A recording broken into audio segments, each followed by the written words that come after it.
Good morning all of you. मैं doctor Mahendra Singh एक बार फिर एग्जामपुर टीचिंग स्कूल के यूट्यूब चैनल पे आप सभी लोगों का हार्दिक स्वागत करता हूं। तो गाइस जल्दी से जल्दी आप आइए, जुड़िए और एक बहुत ही अच्छे सेशन के लिए। आज का सेशन बहुत ही माइंड ब्लोइंग होगा।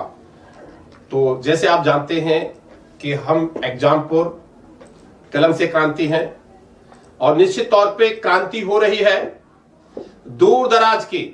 जो गरीब बच्चे पैसों के लिए नहीं पढ़ पाते थे, आज एग्जामपुर उनको क्वालिटी एजुकेशन पढ़ा रहा है और ये एग्जामपुर की जो कीर्ति है वो फैल रही है चारों तरफ। और उसमें फैलाने में सबसे अहम योगदान आप जैसे प्यारे बच्चों का है, जो हमारे ऊपर ट्रस्ट कर रहा है, हमारे इस एग्जामपुर चैनल के ऊपर ट्रस्ट कर रहा है। तो उन बच्चों को बहुत बहुत धन्यवाद। आप सभी लोग आइए और लाइव क्लास के लिए जुड़ जाइए। तो निश्चित तौर पे आप सभी लोग देखेंगे एक बहुत ही महत्वपूर्ण क्लास है। तो देखिए ये क्लास आपके सामने है, तो ध्यान दीजिएगा। एक काम करिए, जिन बच्चों ने चैनल को अभी सब्सक्राइब नहीं किया है, चैनल को सब्सक्राइब कर ले, सो दैट रेगुलर नोटिफिकेशन आपको मिलता रहे कि आपकी कोई लाइव क्लासेस छूट ना जाए, रेगुलर नोटिफिकेशन आपको मिलता रहे। और एक बार वीडियो को लाइक कर दीजिए और शेयर कर दीजिए। जितने ग्रुप आपके पास हैं उन ग्रुपों में शेयर कर दीजिए। केवल इंग्लिश की क्लास दिखाई दे, केवल इंग्लिश की क्लास दिखाई दे और सोते हुए बच्चे भी जग के आए और अपने सिस्टम को ओपन कर लें, अपने मोबाइल को ओपन करके क्लास देखें। तो आइए, तो आज का जो क्लास है इंपॉर्टेंट क्वेश्चंस, जो भी एग्जाम्स हैं, जो सुपर टेट या डीएसएसबी जो भी जनरल कंपटीशन है उनके क्लास दे रहे हैं। तो आज के प्रैक्टिकल अप्रोच के क्वेश्चन बहुत ज्यादा हैं, तो उन क्वेश्चन को लेके हम आए हैं। तो तैयार रहिए गाइज, बहुत ही इंपॉर्टेंट क्लास है। तो पहला क्वेश्चन आपके सामने आज मैं दिखा रहा हूं। देखिए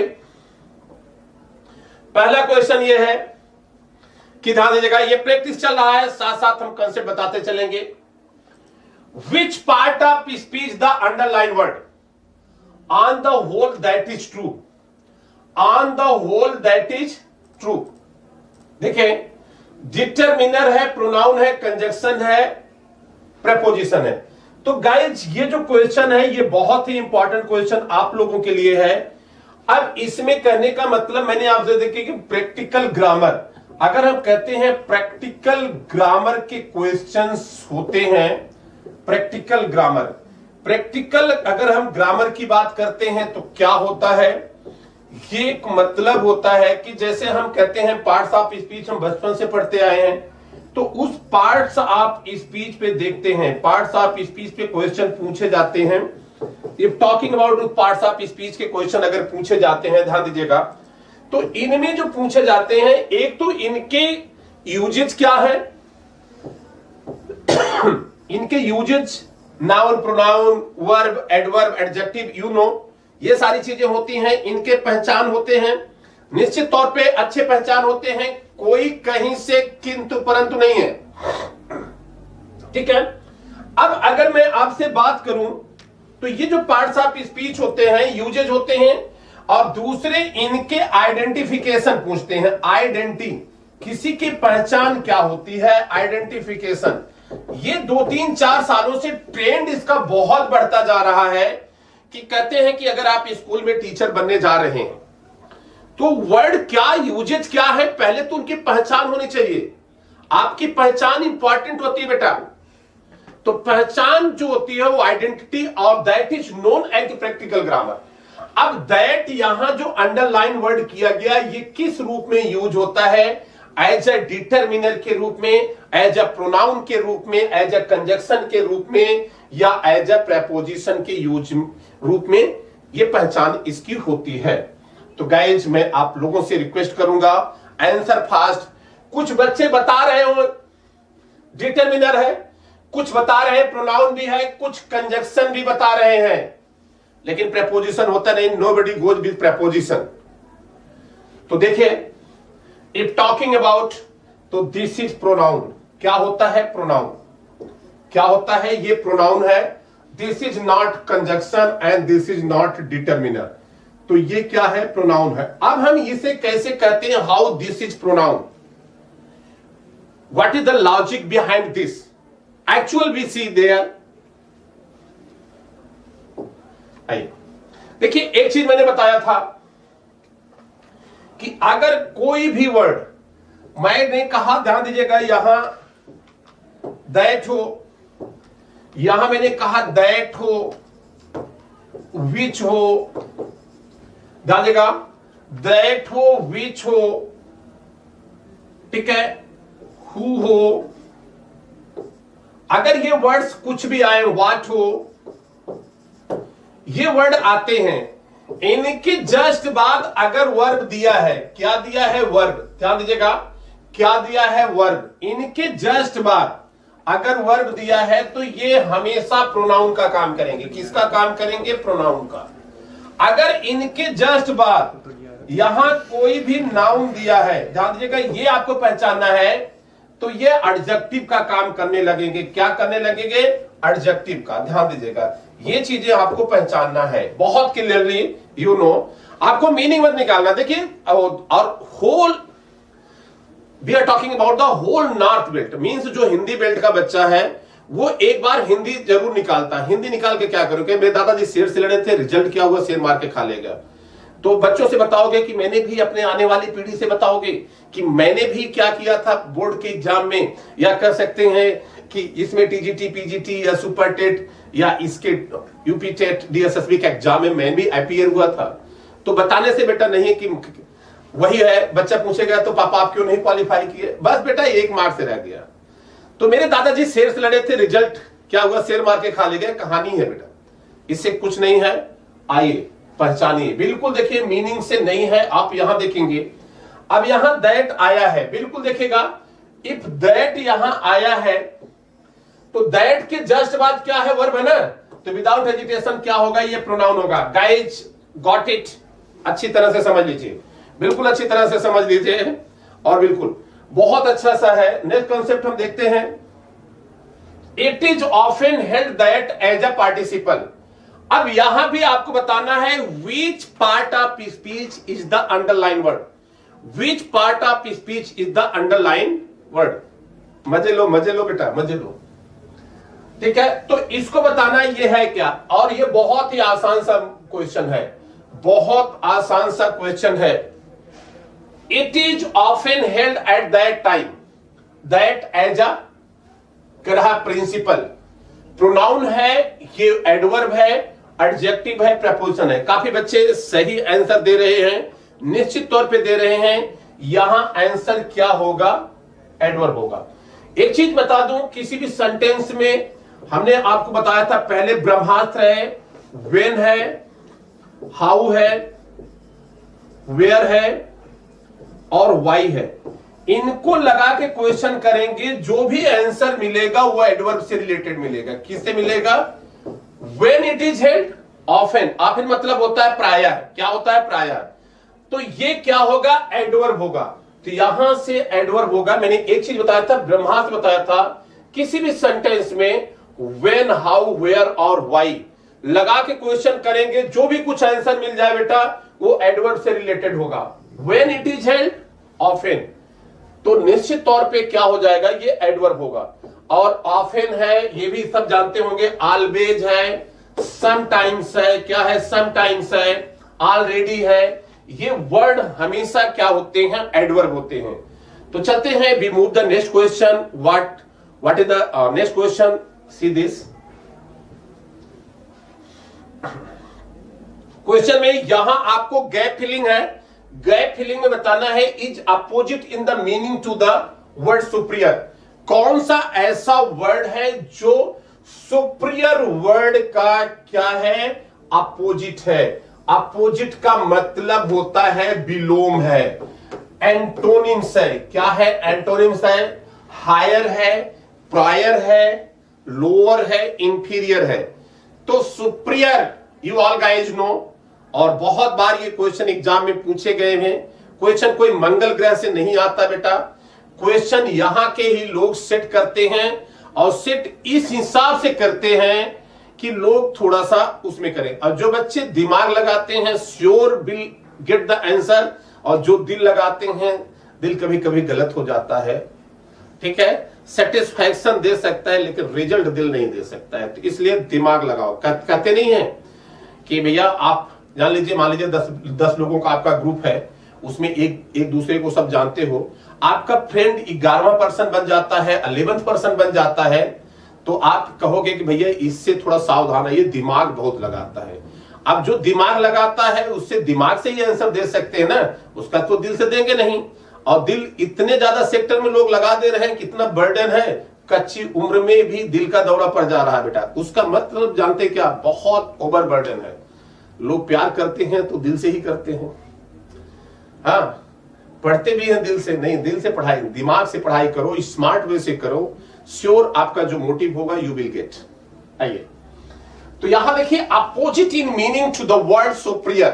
तो यहां सुप्रियर मतलब होता है, इसका क्या हो जाएगा, इंफीरियर। क्या होता है, इंफीरियर। क्लियर हुआ, आंसर क्या हो जाएगा, ये हो जाएगा। क्लियर। अगले क्वेश्चन की तरफ हम चलते हैं, मूव करते हैं। नेक्स्ट क्वेश्चन देखिए, विच part of speech is the underline word. बहुत अच्छा सा अभी मैंने बताया था कि ये जो डिटरमिनर है, या हम कह सकते हैं प्रेपोजिशन है, एडवर्ब है, एडजेक्टिव है। हालांकि ये आंसर 2 हो सकते हैं, मैं आपसे बता रहा हूं, लेकिन मोस्ट एप्रोप्रिएट आंसर के तरफ आप जाएंगे। बहुत ही अच्छा सा क्वेश्चन है गाइज। तो चलिए जल्दी जल्दी आंसर बताइए आप, जल्दी से जल्दी। Please mention the answer as soon as possible. ठीक है, तो जल्दी जल्दी गाइज बताएंगे, जल्दी जल्दी बताएंगे। और सभी लोग वीडियो को शेयर करिए, लाइक करिए। और बात में बता दूं कि आज आप मुस्कुराइए कि आप एग्जामपुर पे हैं।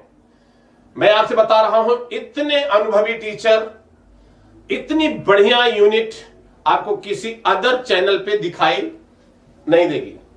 और जानते हैं, जिन टीचरों से पढ़ने के लिए आपको 10 से 15 हजार रुपए पर मंथ खर्च करना पड़ता था, आके यहां रूम लेके, ये है वो है, कोचिंग की फीस 25,000 होती थी, 30,000 होती थी। आज आप अपने घर बैठे, सुपर टेट का अभी जो गया 1375 में 1249 तक हमने कोर्स दिया है। और जान लीजिए किसी चैनल ने इतने कम में कोर्स नहीं दिया है, और जबकि सबसे अनुभवी टीम हमारी है, समझ सकते हैं, सबसे अनुभवी। और 1200-1300 रुपए होता क्या, एक दिन बैठिए बढ़िया से। कितने लोग तो 14 फरवरी में ही आराम से उड़ा दिए होंगे। तो ये कुछ नहीं होता बेटा। हम आपका 2 ही चीज मांगते हैं, आप मुझे टाइम प्रोवाइड करिए, और टाइम के साथ साथ थोड़ा पैसे करिए, क्योंकि हमारी बात पेट होता है टीचरों का, जो रोजी रोटी चलती ही इन्हीं पेटों से चलती, इन्हीं पैसों से चलती है।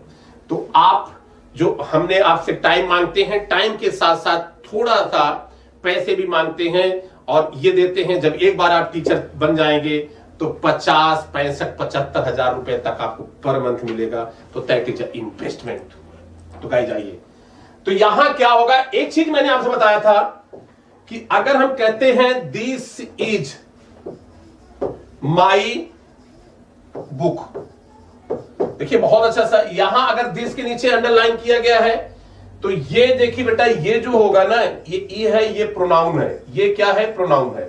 तो अभी मैंने बताया था, अगर दिस है तो क्या है, दिस है, तो यहां दिस प्रोनाउन है। ये क्या प्रोनाउन है, लेकिन यहां डिटरमिनर भी है और एडजेक्टिव भी है। तो ध्यान दीजिएगा, ऐसे कैसे करेंगे। पार्ट्स ऑफ स्पीच अगर बात करेंगे तो पार्ट्स ऑफ स्पीच में एडजेक्टिव आता है, एडजेक्टिव के ही अंदर डिटरमिनर आता है। तो ये कैसे समझेंगे गाइज, एक बार देख लीजिएगा। बहुत बार क्वेश्चन पूछा है ना, बच्चे कुछ डिमोनिस्ट्रेटिव एडजेक्टिव जो भी समझें, उससे नहीं मतलब है। मैं आपसे कहूं कि कभी ध्यान दीजिएगा बेटा, दिस हो, दैट हो, ये ध्यान रखिए, और दीज हो और दोज हो। दिस का प्लूरल दीज होता है और दैट का प्लूरल दोज होता है। अब इनके साथ समझ लीजिएगा, इनके साथ आगे अगर सीधा वर्ब दिया है, क्या दिया है, वर्ब, तो ये निश्चित तौर पे ये सारे के सारे क्या हो जाएंगे। ये मैंने आपसे बताया कि अगर इनके बाद वर्ब दिया है, क्या दिया है, तो ये क्या होंगे, प्रोनाउन होंगे। क्या होंगे, ये प्रोनाउन हो जाएंगे। देख लीजिएगा गाइज, बना लीजिएगा। और दूसरी चीज मैं कह रहा हूं, अगर इनके जस्ट बाद क्या दिया है, इनके जस्ट बाद नाउन दे दिया, क्या दे दिया, नाउन, एग्जैक्टली समझिए, अगर नाउन दे दिया है तब यहां दीज दोज क्या हो जाएंगे, ये डिटरमिनर हो जाएंगे। और डिटरमिनर कोई पार्ट्स ऑफ स्पीच होता नहीं, किसके अंतर्गत आता है, एडजेक्टिव के। एडजेक्टिव में नाउन, प्रोनाउन, एडवर्ब, वर्ब जो भी है। तो गाइज एक बार देख लीजिए, जिनको स्क्रीनशॉट वगैरह लेना है तो ले लेंगे, बहुत अच्छा सा कंसेप्ट हम आपको समझा रहे हैं और यहां से कोई भी आपको प्रॉब्लम नहीं होगी। थोड़ा पनीर ले लो यार, ले लो पनीर, पानी ले लो पानी। तो चलिए ध्यान दीजिएगा, क्लियर हुआ। अब आते हैं क्वेश्चन पे। तो दिस यहां देखिए, मैंने कहा डिटरमिनर भी हो सकता है, लेकिन डिटरमिनर कोई पार्ट्स ऑफ स्पीच नहीं होता, डिटरमिनर आता है किसके अंतर्गत, एडजेक्टिव के। तो ये भी सही है, लेकिन मोस्ट एप्रोप्रिएट क्या होगा, एडजेक्टिव है, एडजेक्टिव के अंतर्गत ही डिटरमिनर आते हैं। नेक्स्ट क्वेश्चन गाइस देखिए, देखिए एकदम बिल्कुल मुस्कुराइए। Yet we are all making a whole range of decision, ठीक है, ये सीटेट में आया हुआ क्वेश्चन था, 19 का है शायद, पैसेज के अंतर्गत पूछे थे। तो यहां देखिए, yet we are all making a whole range of decision, यहां येट के नीचे अंडरलाइन है, और ये भी डाल लीजिएगा, येट के नीचे अंडरलाइन है गाइस, बिल्कुल देखिएगा, एडवर्ब है, कंजक्शन है, प्रोनाउन है या प्रीपोजिशन है। तो ये आंसर आप बताएंगे बालक,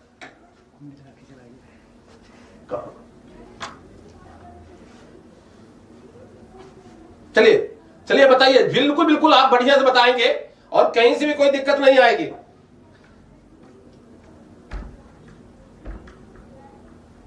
ठीक है, तो यहां देखिए बहुत अच्छा सा क्वेश्चन है। येट का पूरे इंग्लिश में ध्यान देगा, ये जो येट है पूरे इंग्लिश में दो प्रकार से यूज होता है येट। ये ध्यान दीजिएगा, येट जो है ये बेटा एडवर्ब भी होता है, ध्यान दीजिएगा ये एडवर्ब भी होता है, और येट जो है कंजक्शन भी होता है। क्या होता है,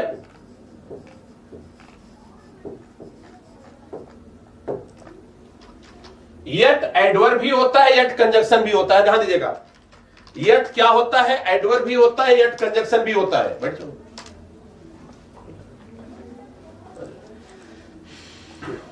किसी को कॉल कर दीजिएगा ना।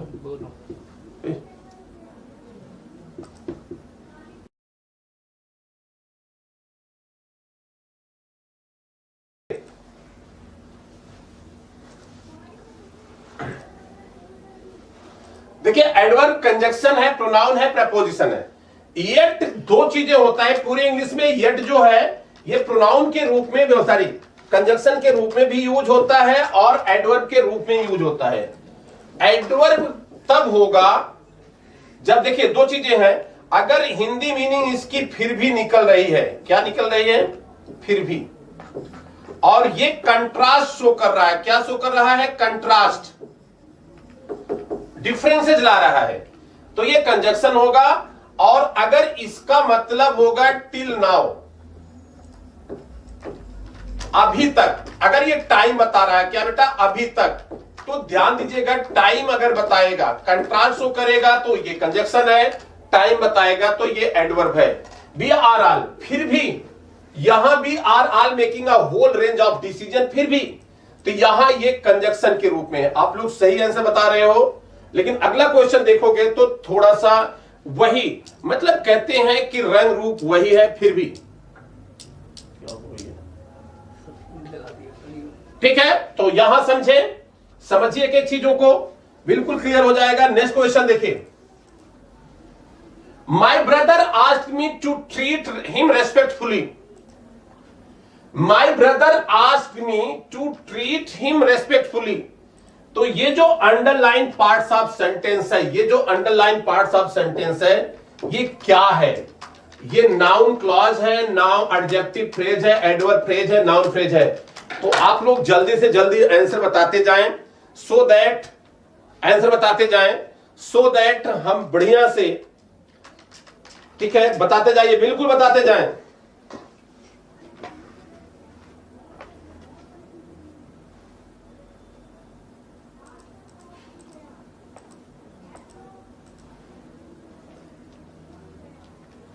ठीक है, तो देखिए बहुत अच्छा सा क्वेश्चन है और इस पे जरूर देखेंगे, ध्यान दीजिएगा।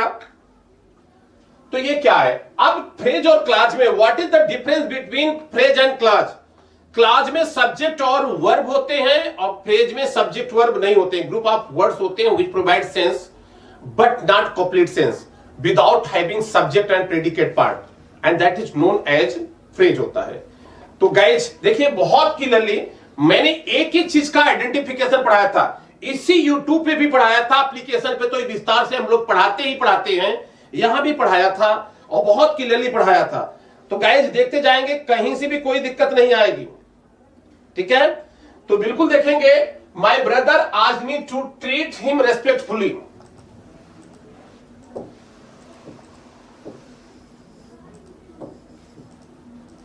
क्लियर हुआ?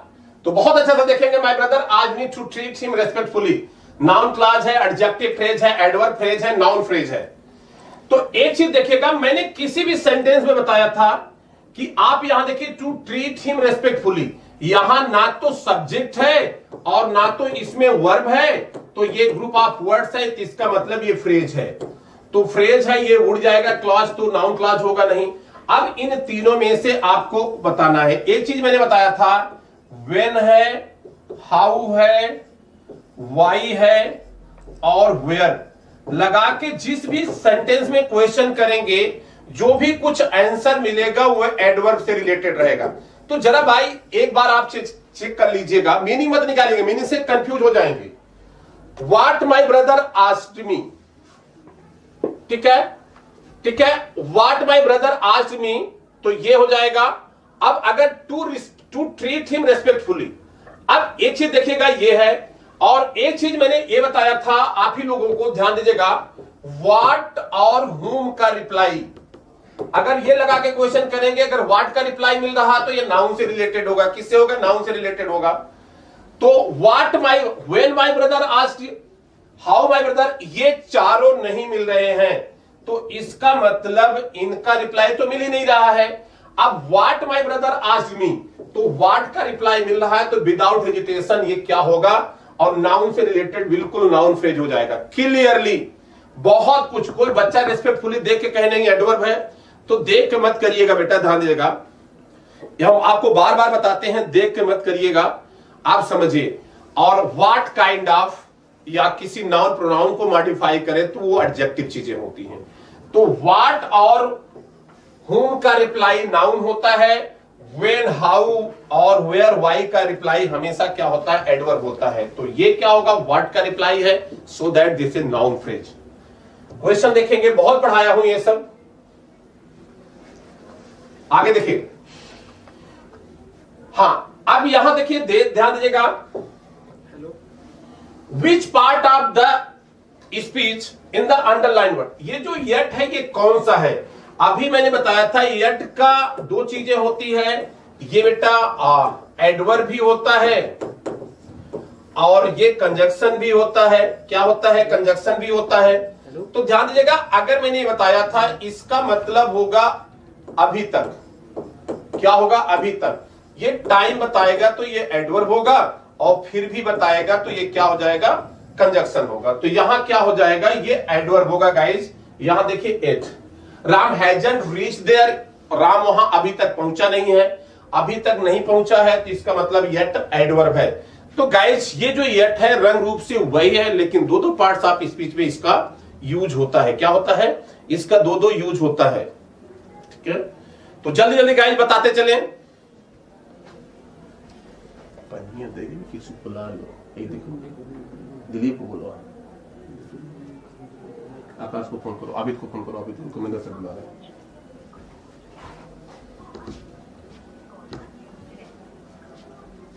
चलिए चलिए बेटा, बहुत अच्छे से गाइस एकदम देखिए। नेक्स्ट क्वेश्चन आप लोगों के सामने है। नेक्स्ट क्वेश्चन देखिए,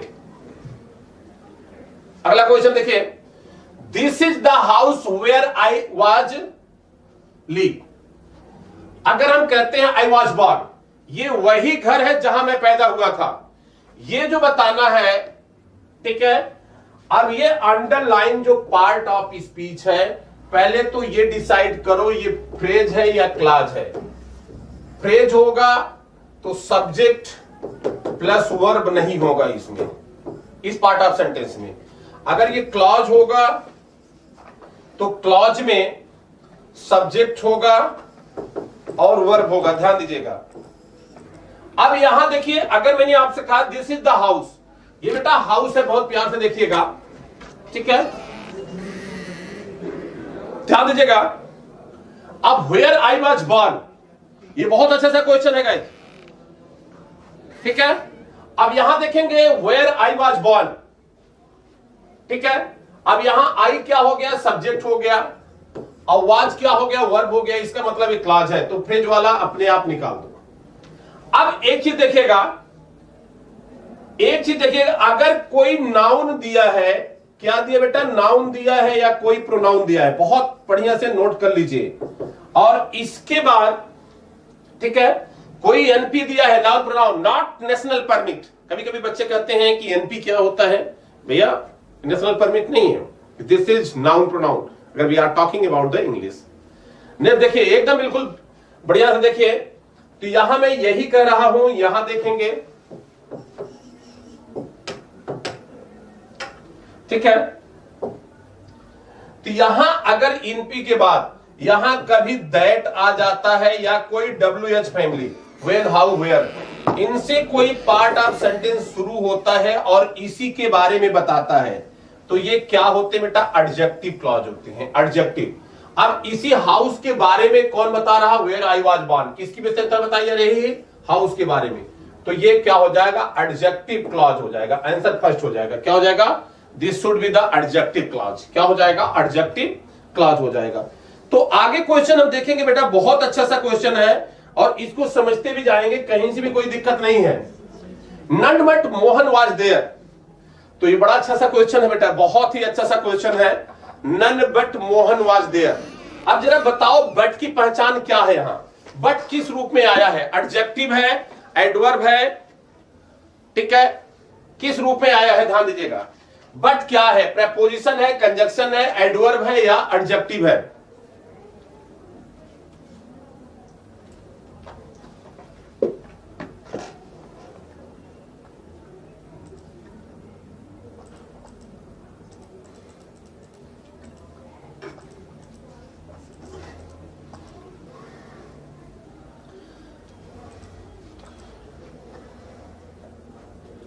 चलिए, तो ध्यान दीजिएगा, none but Mohan was there, ये प्रेपोजिशन है, कंजक्शन है, एडवर्ब है या एडजेक्टिव है। तो यहां देखिए, आप लोग ज्यादा करके कंजक्शन बता रहे हो ना, हाँ, क्योंकि दिल गार्डन गार्डन कर रहा है। नहीं बेटा, ध्यान दीजिएगा, पूरे नोट कर लीजिए। बट पूरे इंग्लिश में आता है 3 तरीके से, बट वही है लेकिन उसका यूजेज अलग अलग हो जाता है। वो कभी प्रोनाउन के रूप में भी होता है, कभी कंजक्शन के रूप में होता है, कभी प्रेपोजिशन के रूप में। राइट नाउ बालक सभी लोग बता रहे हैं कंजक्शन है, और जो पहले से पढ़ा है कंजक्शन आंसर नहीं है, ये प्रेपोजिशन है। बट यहां बट प्रेपोजिशन है, कैसे देखिए, मुझे मीनिंग से बेटा नहीं है। अभी मैं आपसे कह दूं कि आप 2000 वर्ड नहीं 200 वर्ड का ना 200 वर्ड का मैं आपसे एस्से लिखने को बोल दूं, क्या करप्शन पे बहुत सारे हैं, frustration among the present day youth, जो फ्रस्ट्रेशन होती है, अगर किसी टॉपिक पे हम आपके एक एस्से लिखवाते हैं, उस एस्से में जानते हैं कम से कम 10 बार तो आप एंड यूज करोगे, 2-3 बार बट भी यूज कर लोगे। तो चूंकि बचपन से प्यारा कंजक्शन है, कुछ भी देखे हैं हमने इसी रूप में इसको पहचाना है, अगर इसी रूप में पहचाना है तो दिक्कत हो जाती है। इसलिए नहीं चलेगी, इसलिए नहीं चल पाएगी, गर्मी यार। तो चलिए देखिए, ध्यान देगा, ये समझा देते हैं, बहुत अच्छा से समझ लीजिएगा। बट पूरे इंग्लिश में ध्यान देगा, बट इंग्लिश में इस तरीके से यूज होता है, किस तरीके से, ध्यान देगा। बट अगर हम कहते हैं तो ध्यान दीजिएगा, बट प्रोनाउन भी होता है, क्या होता है, प्रोनाउन भी होता है, बट कंजक्शन भी होता है,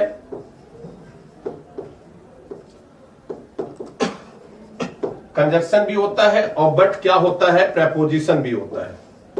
तो ये 3 पार्ट्स ऑफ स्पीच में, लेकिन दिल में बसा हुआ है एक ममता की मूरत बस गई है क्या कि बट मतलब लेकिन, और कंजक्शन होता है।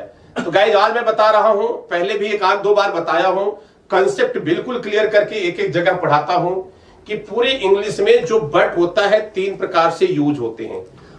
या तो ये प्रोनाउन के रूप में यूज होता है, बच्चे सोचेगा ऐसे प्रोनाउन कैसे है। अगर बट के बाद, ध्यान दीजिएगा, अगर बट के बाद कभी भी देखिएगा वर्ब होता है, और वर्ब लेने का अधिकार हमेशा सब्जेक्ट को होता है। सब्जेक्ट या तो नाउन होता है या प्रोनाउन होता है। अगर बट के बाद वर्ब दिया है तो बट प्रोनाउन है, इस बात को समझ लीजिएगा। कुछ किंतु परंतु नहीं मीनिंग में कितना भी प्यार आपको कंजक्शन के तरफ ले जाए, लेकिन अपने आप को रोक लेना बालक, नहीं तो ये बहुत दिक्कत हो जाएगी। ठीक है, तो बट प्रोनाउन है। अगर बट का मतलब, ध्यान देगा, अगर हम देखते हैं बट का मतलब 2 सेंटेंस को जोड़ रहा है, और बट का मतलब लेकिन है, वही लेकिन जो आप बचपन से जानते हो। तो बट हमेशा कंजक्शन है। क्या है? कंजक्शन है। बस मैं आपसे बता दे रहा हूं, जो 2 पार्ट्स आपको, एक ये जो कंजक्शन होता है, 2 पार्ट्स आप सेंटेंस को जोड़ते हैं। क्या करते हैं? 2 पार्ट आप, एक पार्ट ऑफ सेंटेंस ये है, एक पार्ट ऑफ सेंटेंस ये है। बट यहां जोड़ता है दोनों को, और बट का मतलब मीनिंग क्या देता है? लेकिन। तो बट हमेशा क्या हो जाएगा? ये कंजक्शन हो जाएगा। क्या हो जाएगा? कंजक्शन हो जाएगा। क्लियर? एक होता है, ध्यान दीजिएगा, बट का मतलब अगर एक्सेप्ट होता है। क्या होता है? एक्सेप्ट। एक्सेप्ट का मतलब होता है सिवाय। क्या होता है बेटा? सिवाय। एक और होता है के अलावा। क्या होता है? के अलावा। थोड़ा हिंदी बहुत अच्छा नहीं लिख पाऊंगा, प्रैक्टिस छूट गई है। हम भी भैया हिंदी भाषी हैं, लेकिन छूट जाने पे प्रैक्टिस बड़ी दिक्कत होती है। तो हिंदी लिखने की प्रैक्टिस ना के बराबर है, तो थोड़ा दैट कभी स्पेलिंग इसकी मात्राएं गलत हो जाती हैं। तो यहां सिवाय या के अलावा। तो जान लीजिएगा, बट पूरे इंग्लिश में नोट कर लीजिए, ये तीनों आते हैं। बहुत अच्छा है, वर्ब दिया है तो दिल गार्डन बट पे करे, लेकिन आए तो ये कंजक्शन है। अगर सिवाय के अलावा आ जाता है तो हमेशा क्या है? प्रेपोजिशन। तो गाइज हमने जो क्वेश्चन आपको दिया था, सारे बच्चों ने, ऑलमोस्ट बच्चों ने बट को देखते ही बता दिया था कि ये कंजक्शन है। तो अब हम आपके सामने आते हैं। अब जरा देखिए, दिमाग दौड़ाइए। None but Mohan was there. ठीक है, मोहन के अलावा वहां कोई भी नहीं था। मोहन के सिवाय, यहां मोहन लेकिन नहीं दे रहा है, सिवाय। अभी मैंने बताया था सिवाय या के अलावा आता है, तो ये क्या है बालक? ये प्रेपोजिशन है। और अगर बचपन की पहचान करोगे तो जो आपको आता है वो एग्जाम में नहीं आता है, और जो एग्जाम में आता है वो आपको नहीं आता है। 10% इंग्लिश एग्जाम में आती है बेटा, वो आपको नहीं आती है। आप सब कुछ जानते हो लेकिन एग्जाम वाली चीजें नहीं जानते हो, तो so that you have to suffer. Scoring नहीं हो पाती, बच्चा फ्रस्ट्रेट हो जाता है। बचपन से जिसको देखते देखते मतलब जो है उसको देखा कंजक्शन है, वो होगा नहीं। अब लगाएगा तो ऐसे लगेगा जैसे नानी हाउस जा रहा, बड़ा खुश होकर लगाएगा बच्चा कंजक्शन। अरे वाह, गजब पेपर आया था, इंग्लिश को धुआं धुआं कर दिया। और जो आंसर की आई, अरे हो ही नहीं सकता है। तो बाप से कहेगा नहीं मैं तो बहुत अच्छा किया था, तो कहीं चैलेंज करो, कोर्ट में चैलेंज करो, कोर्ट में चैलेंज करो। क्या चैलेंज करोगे जब आपको आता ही नहीं? लॉजिक समझो। अगले क्वेश्चन की तरफ चलते हैं गाइस। His statics incorrect. दादेगा, हिज स्टैटिक्स। मैं आपसे कहूं, जैसे एक क्वेश्चन है बेटा, ध्यान देगा। अगर मैंने आपसे कहा, बहुत अच्छा सा क्वेश्चन देखेगा, जैसे मैंने कहा हिज मैथमेटिक्स, हिज मैथमेटिक्स, यहां बताना है इज होगा या आर होगा वेरी पुअर, ये आपको बताना है। His mathematics is are very poor. Class second के बच्चे से भी पूछूंगा तब भी बताएगा। चलिए बताइए, इज होगा या आर होगा, आप भी बताइए। एंटर से पूछ रहा हूं। हिज मैथमेटिक्स, नीचे जो लिखा हो इज आर वेरी पुअर,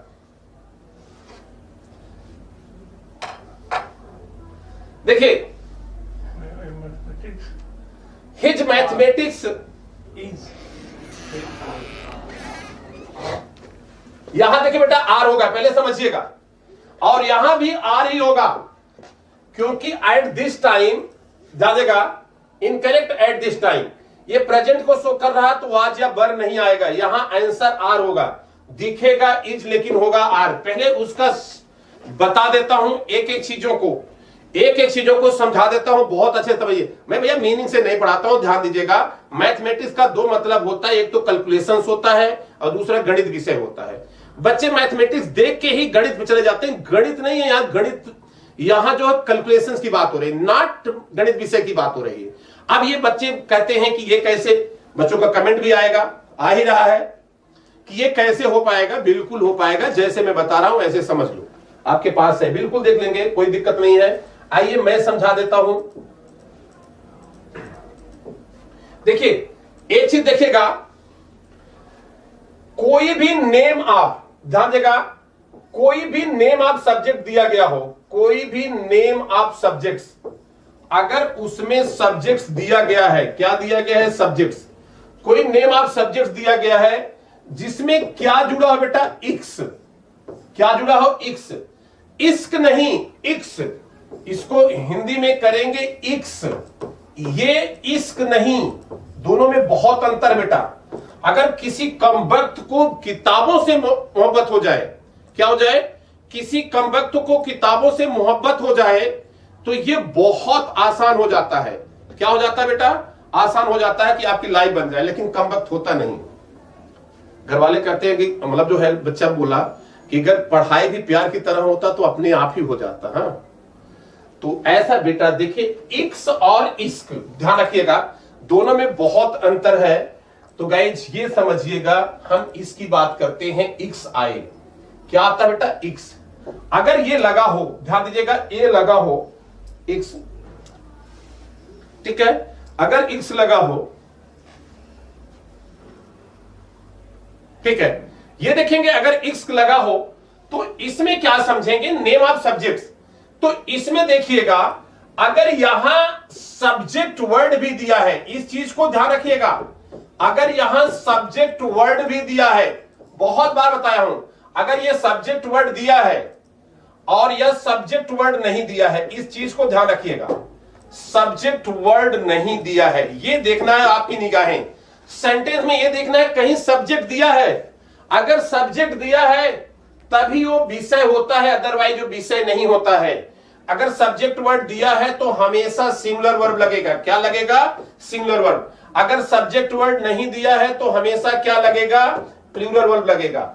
जितने भी इक्स हो, मैथमेटिक्स हो, फिजिक्स हो, स्टैटिक्स हो, डायनेमिक्स हो, ठीक है, जितने पॉलिटिक्स हो, इकोनॉमिक्स हो, जितने भी subject, I am talking not a single subject, जितने भी सब्जेक्ट हो जिसमें इक्स लगता है, उस सेंटेंस में देख लेना अगर सब्जेक्ट वर्ड दिया है तभी वो विषय है, अगर सब्जेक्ट नहीं दिया है तो विषय नहीं है। गाइज मैं क्वेश्चन पे चलता हूं और यहां देखिए मैंने क्वेश्चन आपको दिया था, ध्यान दीजिएगा, अगर मैंने आपसे कहा होता, देखिए यहां देखिए माई मैथमेटिक्स, यही मैंने दिया था माई मैथमेटिक्स, अब यहां मैंने ये दिया था इज या आर,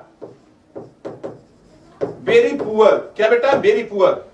अगर मैंने ये कहा माई मैथमेटिक्स, लॉजिक समझिएगा बेटा, मैंने कहा छोड़ दो मीनिंग को, मीनिंग से कुछ नहीं होता है, और हिंदी भाषी क्या करता है, वो दिल से लगाता है, एक एक बार अरे यार ये लग रहा, लपेट दो। यहां इस सेंटेंस में कहीं सब्जेक्ट दिया है, पहले देखिए, दूसरा मैंने आपके सामने सब्जेक्ट दे रहा हूं माई, अब यहां मैथमेटिक्स। अब बच्चे कुछ चीजें जब मीनिंग से निकालते हैं ना, तो जो नहीं दिया रहा था अपने आप समझ लेते हैं। माई मैथमेटिक्स सब्जेक्ट क्या होता है, सब्जेक्ट। अब यहां दिया हो इज या आर, वेरी पुअर। तो भैया इसलिए आपसे कहते हैं कि थोड़ा सा लॉजिकली आप देख लिया करो और कहीं से। अब देखिए यहां जो आंसर आ रहा है, इसमें आंसर तो इज आ रहा है, क्या आ रहा है, यहां इज नहीं, यहां आंसर आर आ रहा है और यहां आंसर इज आ रहा है, दोनों में अंतर क्या है, ये मैथमेटिक्स का मतलब हुआ कैलकुलेशन। क्या हुआ बेटा, कैलकुलेशन, ये हुआ कैलकुलेशन हो गया, इसको बोलते हैं गणना। क्या हो गया बेटा, गणना। और ये जो मैथमेटिक्स के साथ यहां सब्जेक्ट वर्ड भी आया है, अब ये हो गया गणित विषय। क्या हो गया, गणित विषय। अगर गणित विषय सिंगुलर होगा तो ये चीजें होंगी, ध्यान दीजिएगा, ये लॉजिक है बेटा, ये लॉजिक है। नहीं तो ऐसे करके ना पूछ लेते हैं, वो दिमाग लगाते हैं, आप दिल से आंसर दोगे तो बेटा गलत हो जाते हैं। तो क्लियर हुआ। अब यहां his statics, incorrect, static subject होता है। अब यहां आंसर क्या होगा, अब बच्चा तो फिल करके आएगा इज। अब एट दिस टाइम प्रेजेंट को शो करता है, एट दैट टाइम किसको शो करता है, पास्ट को। अगर यहां एट दैट टाइम लिखा होता है, क्या होता है एट दैट टाइम, अगर यहां एट दैट टाइम लिखा होता तो ये पास्ट जाते, तो अब ये दोनों तो अपने आप कट गए।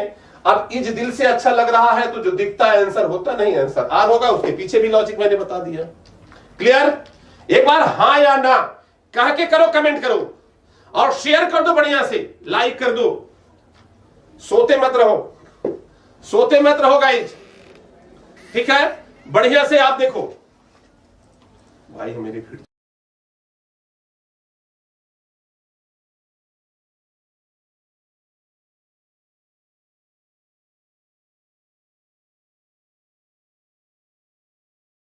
तो ध्यान दीजिएगा गाइज, बहुत बेहतरीन है क्लासेज आप देखेंगे, ठीक है?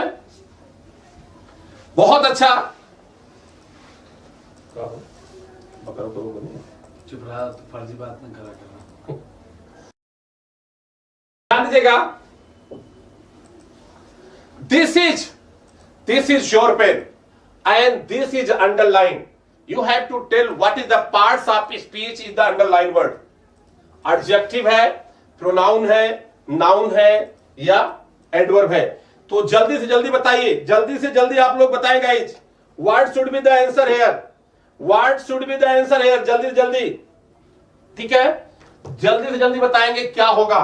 This is your pen adjective होगा, प्रोनाउन होगा, नाउन होगा। मैंने बताया था दिस और दैट के बाद अगर वर्ब आ जाए तो ये क्या हो जाएगा, प्रोनाउन हो जाएगा। तो आंसर गाइज आपका बी हो जाएगा। अभी ऊपर मैंने एक्सप्लेन करके गया हूं, अभी ऊपर एक्सप्लेन करके गया हूं।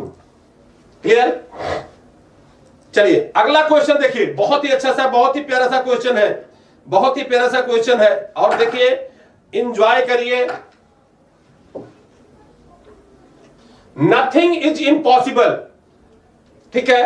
हमारे रीजनिंग वाले सर बोल रहे हैं कि दुनिया में कोई चीज असंभव नहीं है, और अगर पढ़ोगे खूनी रिश्ते तो जरूर आपको मार्क्स मिलेंगे। ब्लड रिलेशन, आबिद सर जबरदस्त टीचर ऑफ रीजनिंग, ठीक है? जबरदस्त टीचर है रीजनिंग के। आज बैठे हैं, मुस्कुरा रहे हैं, करें सर अगली क्लास मेरी है। अब के भैया जब कहोगे तब खाली कर देंगे। हाँ, नहीं तो ऐसा रीजनिंग लगाएंगे, ऐसा रीजनिंग लगाएंगे, इंग्लिश चली जाएगी कहां, इंग्लैंड। चलिए आइए देखिए बेटा, अब एक चीज देखिएगा, मैं आपसे बता रहा हूं ये नथिंग किस रूप में आया है बेटा, सब्जेक्ट के रूप में। और सब्जेक्ट के बाद क्या आता है, क्या आता है सब्जेक्ट के बाद, वर्ब आता है। वर्ब दिया है कि नहीं दिया है, दिया है। अगर दिया है सब्जेक्ट में एनपी ही होता है। एनपी मतलब नेशनल परमिट नहीं, मत समझिएगा, नाउन प्रोनाउन। अब नाउन नेमिंग वर्ड्स होते हैं तो है नहीं, तो ये किस रूप में हो गया, बचा क्या बेटा, पी फॉर प्रोनाउन। तो आंसर क्या हो जाएगा, B option. This is pronoun, what should be here, ये प्रोनाउन हो जाएगा। क्या हो जाएगा, प्रोनाउन हो जाएगा, ठीक है? 2 बजे क्लास किसकी है?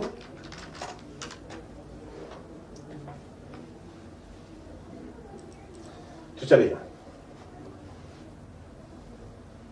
बट फॉर योर हेल्प दे मी, ठीक है? ठीक है, चलिए बहुत अच्छा सा क्वेश्चन है, बहुत अच्छा सा क्वेश्चन है गाइज।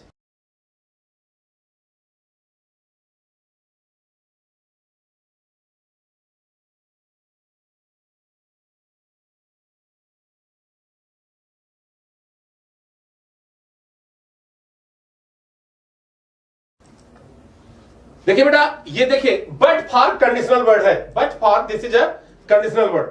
अगर ये कंडीशनल वर्ड है, अगर बट फॉर यहां आया है तो दूसरे सेंटेंस में जो पार्ट ऑफ सेंटेंस बनेगा सब्जेक्ट होगा। सब्जेक्ट के बाद यहां शुड आएगा, यहां वुड आएगा, यहां कुड होगा, यहां माइट होगा। इसके बाद हैव, देन वर्ब का थर्ड फॉर्म होगा। तो ध्यान देगा, अगर बट फॉर यहां यूज हुआ है स्टार्टिंग में, तो यहां से जो अगला सेंटेंस बनेगा कामा के बाद, वहां सब्जेक्ट होगा। सब्जेक्ट के बाद इन चारों में से कोई एक मोडाल्स आएगा, शुड, वुड, कुड, माइट। इसके बाद हैव, देन वर्ब का थर्ड फॉर्म आएगा। तो बट फॉर योर हेल्प, ठीक है। तो यहां वुड सब में दिया है, बिल तो होगा नहीं, ये काट दीजिए। इनके साथ अब ये देखना हैव देन वर्ब का थर्ड फॉर्म, कई बार बताया हूं लॉजिकली। तो आंसर क्या हो जाएगा? ऑप्शन बी हो जाएगा। क्या हो जाएगा? ऑप्शन बी हो जाएगा। क्लास मैं छोड़ देता हूं, नहीं तो ये एडिटर मेरे ऊपर चिल्लाएगा ही चिल्लाएगा और सर भी नाराज होंगे। तो आज के लिए गाइज आपको क्लास इतना ही, ठीक है। आप विश्वास जमाए रखिए एग्जामपुर पे, और एग्जामपुर की टीम कभी भी आपको लेट डाउन नहीं करेगी। तो आप अपना प्यार बनाए रखिए। गाइज आपको क्लास कैसी लगी आप कमेंट करके जरूर बताइएगा। जय हिंद, जय भारत, जय एग्जामपुर परिवार।